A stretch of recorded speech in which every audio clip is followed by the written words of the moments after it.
more than 42% of our high school students post-pandemic are feeling things like sad and hopeless.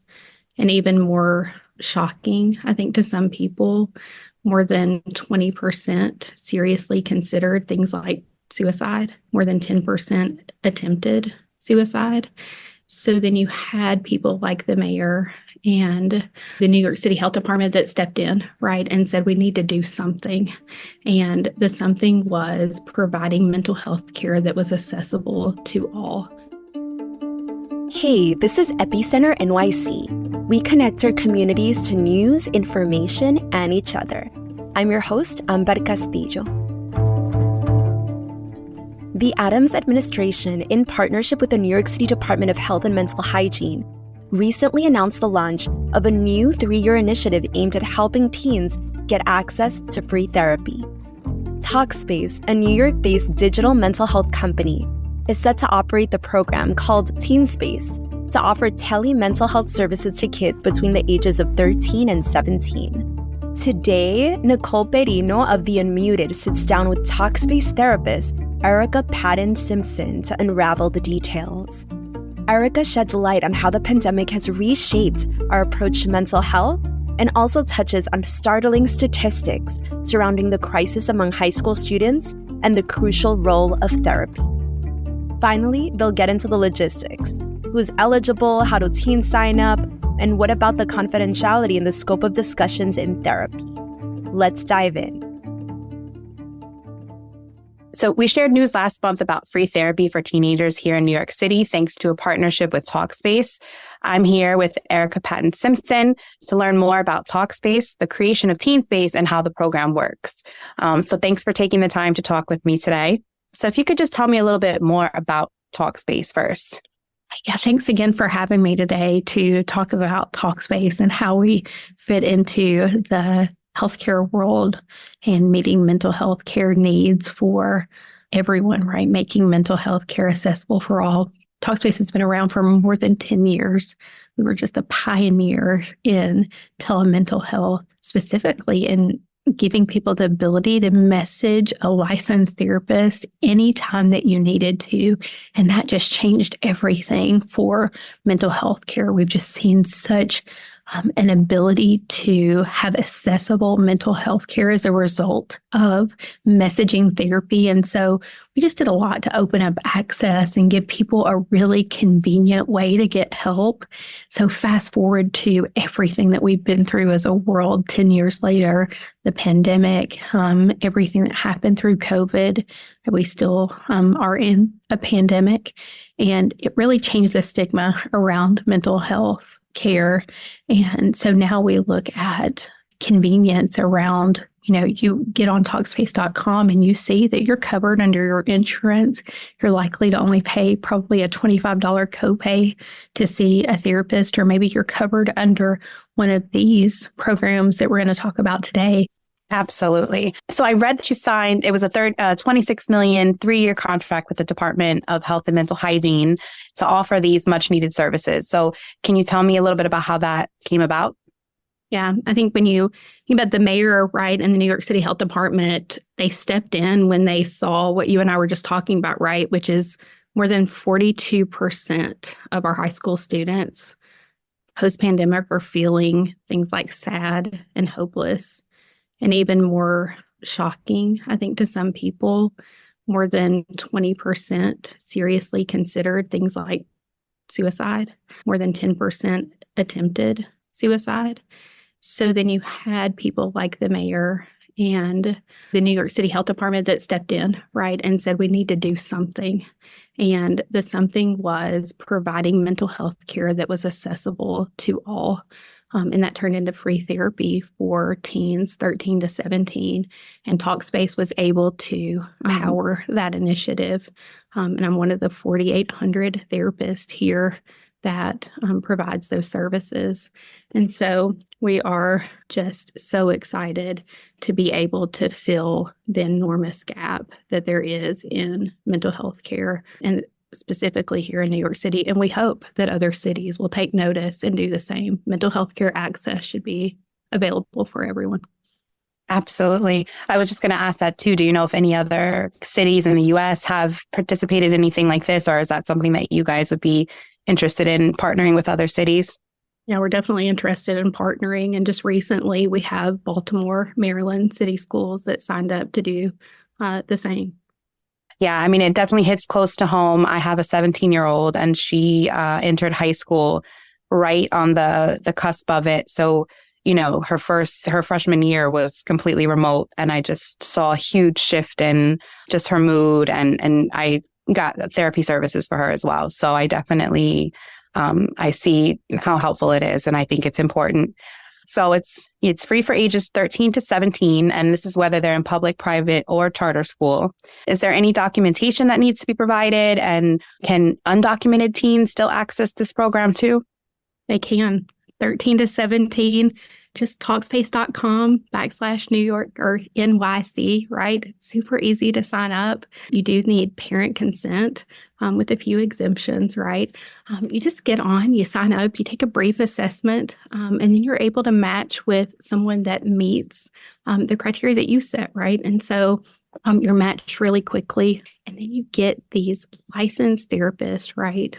Generally more than 8 years of experience. We do have Spanish-speaking therapists as well. So really looking at a diverse population of therapists to meet a diverse population of teenagers. And they can message back and forth with their therapist, which is so important as a mom of teenagers as well, right? We're just really meeting kids where they are today, right? With technology and easy access to services. So the ability to message back and forth, have a live session, and it all takes place on Talkspace's platform. And do they need parental permission, or how does that work? They do. They can get consent once they sign up, send consent through the platform, and they're able to get consent that way. That's great. And I know we talked already a little bit about, the effects from the pandemic. Are there other kind of social changes that you're seeing that are playing a role, like, social media and things like that in mental health?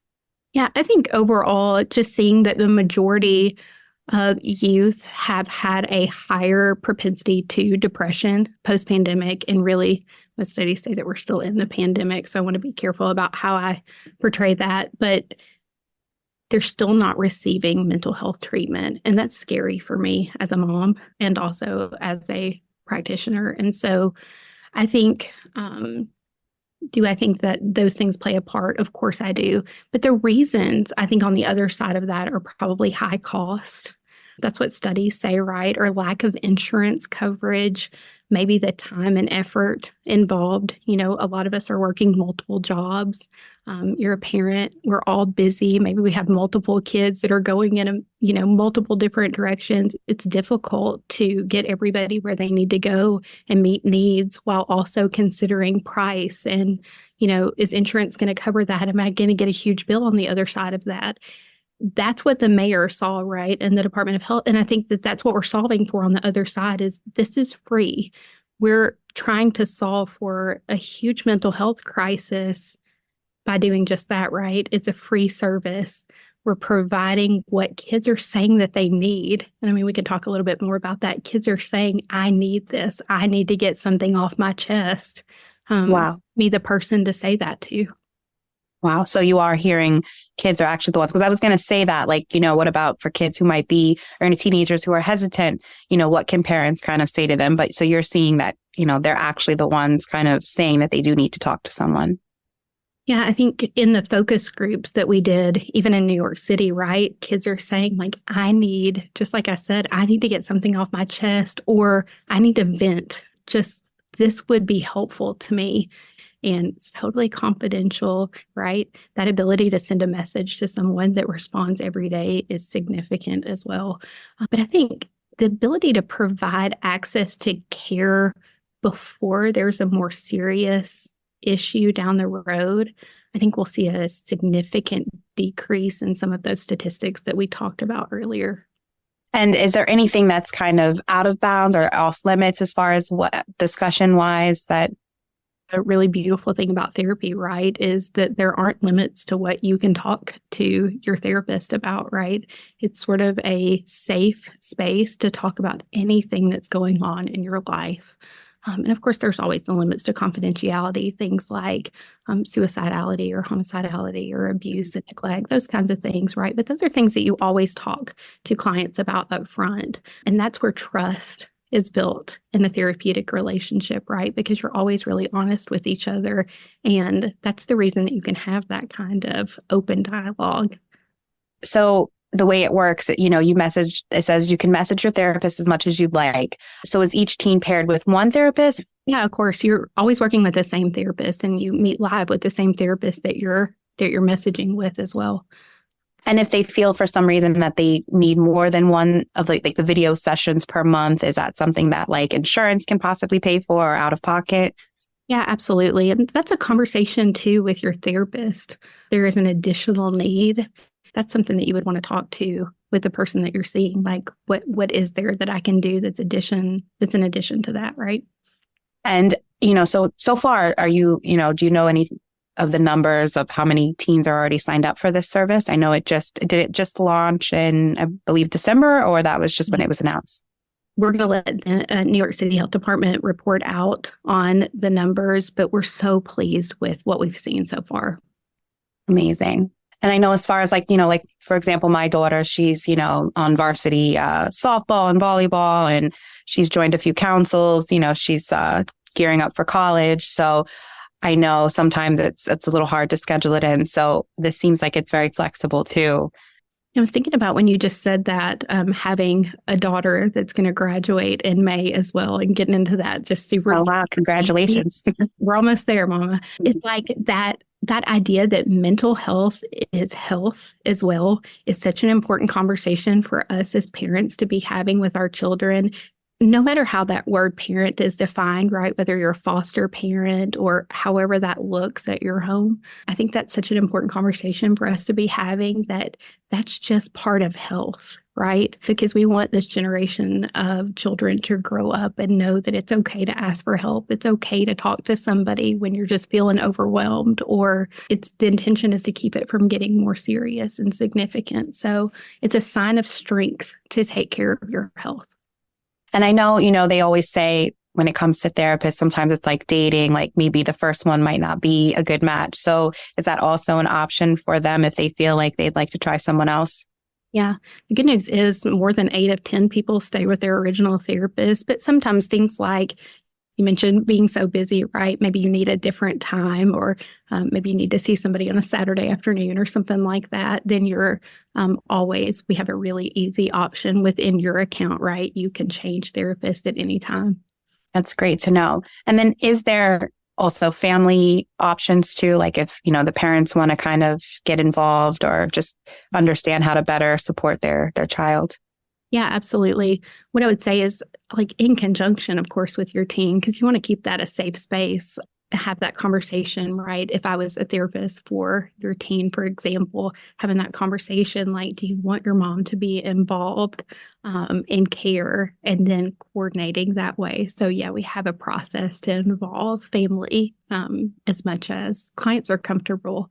And then also a process for like release of information. So just to take that a step further, like if you have a doctor or something like that's involved, it's so easy to look on your phone at a treatment plan, right? And you can see exactly what you're working on.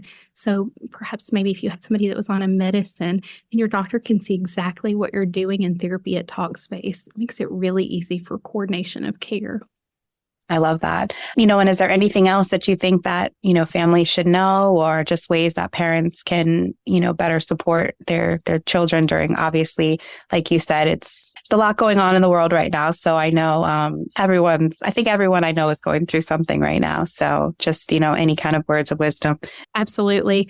I would just say overall that we know that historically, and I hope again that this generation will grow up with a different sense of mental health care, but historically that there's been a stigma associated with mental health care. But I'm so encouraged with the addition of this program that some of that is on the back burner, right? And that we're moving toward mental health being a part of regular healthcare. And I would encourage parents to really have those conversations with their kids and to include this as a part of just whole healthcare moving forward, and to give this a try, right? It's just an additional support in their family. Let us help with that. Mental health is health, right? It really is a sign of strength for your family, and it's a sign of strength to take care of your health, right? It's so important. And so I would really encourage kids and parents to take advantage of what the mayor is offering here.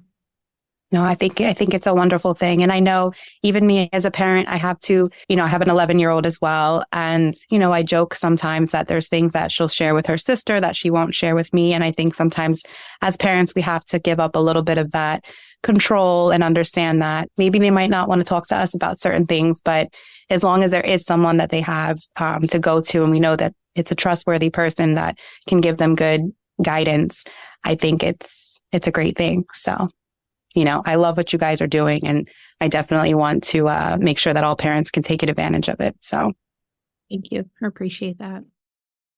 This conversation sheds light on the critical need for mental health support now more than ever. If you're a parent, guardian, or even a teenager listening in, remember that mental health is an essential aspect of overall well-being. If you're interested in exploring the services offered by TeenSpace, or if you know a teen who could benefit from this program, visit Talkspace.com/coverage/NYC. That's all for today. Thanks for listening, and thanks for supporting us as we do our best to support our community. We couldn't do it without you. For more stories like this, make sure to subscribe to our newsletter at epicenter-nyc.com. Our intro music is All the Pretty Horses by Garavika. You can find more of their music on their website, linked to in our podcast description.